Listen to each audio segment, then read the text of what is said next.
એક તરફ પાકિસ્તાન પર ભારત એર સ્ટ્રાઇક કરી રહ્યું છે, બીજી તરફ મેઘરાજા ગુજરાતના ખેતરો પર સ્ટ્રાઇક કરી રહ્યા છે. તેના દ્રશ્યો પુરાવા છે.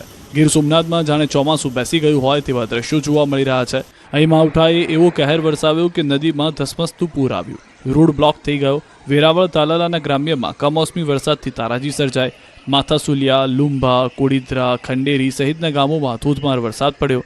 ધોધમાર કમોસમી વરસાદને કારણે કપિલા નદીમાં પૂર આવ્યું. ભર ઉનાળે નદી બે કાંઠે વહેતી થઈ.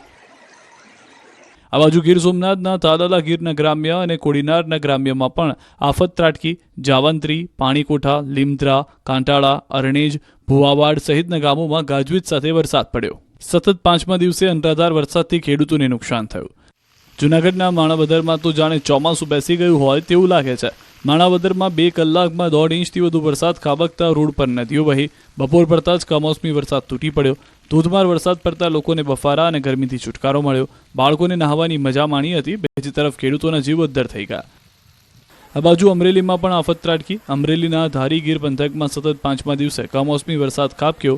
ધારી, જર, મોરજર, છતડિયા, નવાગામ, ખીચા સહિતના ગામોમાં કમોસમી વરસાદ પડ્યો, જેથી કેસર કેરી, કઠોળ, બાજરી, તલ સહિતના પાકમાં નુકસાનીની ભીતિ છે. અમરેલીના વડિયા સહિત આસપાસના ગ્રામ્ય વિસ્તારોમાં પણ માવઠું આવ્યું. કાળા ડિબાંગ વાદળો અને પવન સાથે જોરદાર વરસાદ પડ્યો.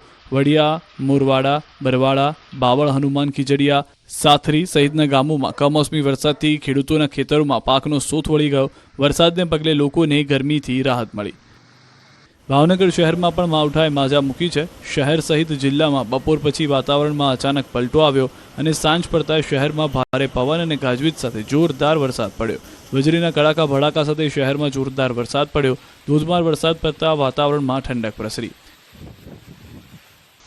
જેતપુર શહેર અને ગ્રામ્ય વિસ્તારમાં ધોધમાર કમોસમી વરસાદ પડ્યો. જેતપુર શહેરમાં અને તાલુકાના ગ્રામ્ય વિસ્તારોમાં ભારે પવન સાથે વરસાદ પડ્યો. તાલુકાના વીરપુર, કાગવડ, પીઠડિયા, માંડલિકપુર સહિતના અનેક ગામોમાં વરસાદથી ખેડૂતોના મગફળી, તલ, મગ સહિતના પાક પર ખતરો મંડરાયો છે.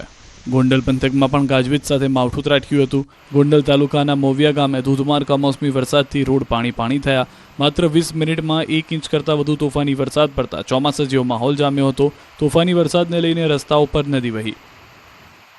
દ્વારકા જિલ્લામાં ફરી કમોસમી વરસાદ આવતા ખેડૂતોના જીવ અદ્ધર થયા. ખંભાળિયા અને ભાંડવડ પંથકમાં ધોધમાર વરસાદથી ખેડૂતોના પાક પર ખતરો ઊભો થયો.